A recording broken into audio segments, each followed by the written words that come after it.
everything we'd poured into our dream. To raise the money, I worked multiple jobs, ate one meal a day, and stretched every dollar until it screamed.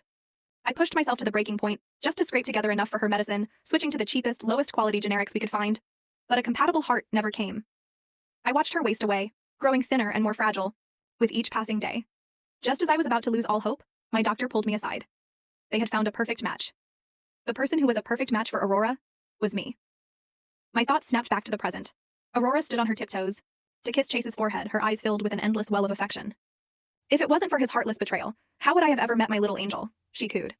That $30,000 wallet you were looking at, I'll buy it for you when we get home. Next time, pick something more expensive. Your woman can afford it. Watching them, the stinging on my wrist seemed to shoot straight into my chest, the pain so sharp it stole my breath.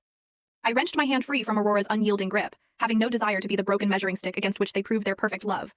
As I turned to leave, Chase casually stuck out his foot, tripping me. Whoa, watch your step.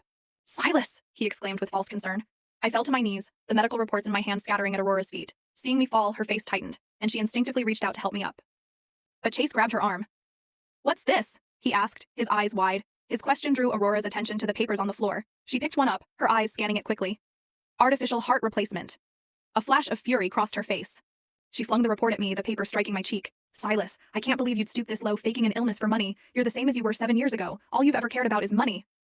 I pushed myself to my feet, my gaze fixed on Aurora's healthy, vibrant form. A faint smile touched my lips as I silently gathered the scattered reports. Ms. Croft, you know how much I love money. Why not lend me a little more? Chase, ever the actor, looked like he was about to cry. He shook Aurora's arm, but the look he shot me over her shoulder was pure mockery. Darling, what if it's real, and it was only after Silas left you that you received that heart from that kind donor? Maybe we should help him, please.